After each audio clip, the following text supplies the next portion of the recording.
आप जानते हैं कि भारत में सरकारी नौकरी और शिक्षा में 59.5% सीटें रिजर्व हैं? जी हाँ, यह वही रिजर्वेशन सिस्टम है जो भारत के सामाजिक ढांचे में गहराई तक जुड़ा हुआ है। लेकिन यह सिस्टम कितना कारगर है? क्या यह वास्तव में समाज में समानता ला रहा है या केवल वोट के बैंक की राजनीति का हिस्सा बनकर रह गया है? सबसे पहले एक नजर डालते हैं रिजर्वेशन के आंकड़ों पर। केंद्र सरकार के तहत 15% सीटें एससी के लिए, 7.5% एसटी के लिए और 27% ओबीसी के लिए रिजर्व है। इसके अलावा 2019 में लागू किया गया 10% ईडब्ल्यूएस का रिजर्वेशन उन लोगों के लिए है जो किसी आरक्षित श्रेणी में नहीं आते लेकिन आर्थिक रूप से कमजोर है। कुल मिलाकर 59.5% सीटें रिजर्व है।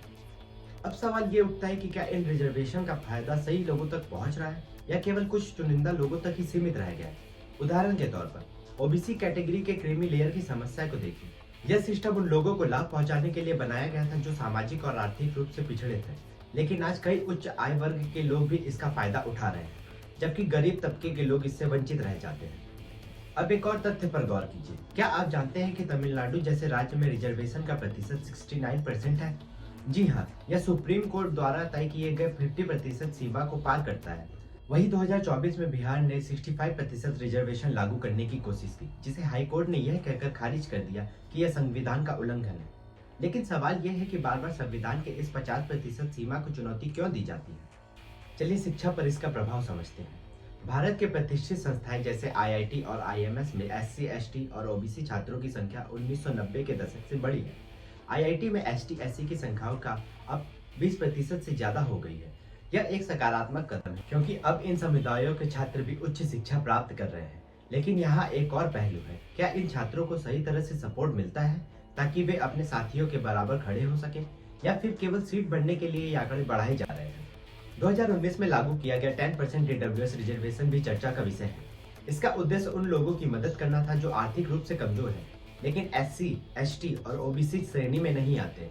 अब एक बड़ा सवाल ये है कि हमें जाति आधारित रिजर्वेशन से आगे बढ़कर आर्थिक आधारित रिजर्वेशन लागू करना चाहिए। यह विचार लंबे समय से चर्चा में है। ऐसा करने से हर समाज के हर वर्ग को बराबरी का मौका दे सकते हैं। इतना ही नहीं, रिजर्वेशन का राजनीतिक पहलू भी बहुत बड़ा है। कई बार यह देखा गया है कि अलग अलग सरकारी वोट बैंक मजबूत करने के लिए सरकार नई नई श्रेणियां जोड़ती है। उदाहरण के लिए, हर चुनाव से पहले कुछ नई जाति को ओबीसी सूची में जोड़ने की मांग तेज हो जाती है। लेकिन सवाल यह है कि क्या यह असल में जरूरतमंद की मदद कर रहा है या केवल राजनीतिक फायदे के लिए किया जा रहा है? इसके अलावा एक दिलचस्प पहलू है वैश्विक तुलना।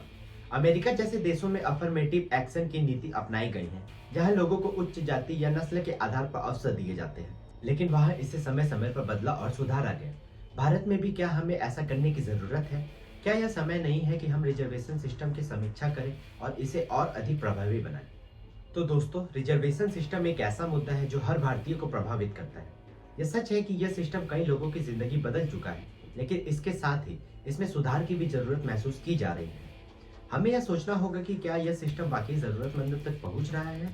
क्या यह समाज में समानता ला रहा है या फिर किसी एक जाति वर्ग विभाजन को और गहरा कर रहा है? आखिर में सवाल यह है कि क्या हमें एक ऐसा सिस्टम बनाने की जरूरत है जो केवल जाति पर नहीं बल्कि जरूरत और योग्यताओं पर आधारित हो? आपके विचार क्या है? कमेंट में जरूर बताइए और इस चर्चा को आगे बढ़ाइए। वीडियो पसंद आया हो तो लाइक और सब्सक्राइब करना न भूलें ताकि आप ऐसे ही और महत्वपूर्ण चर्चाओं से जुड़े रहें। धन्यवाद।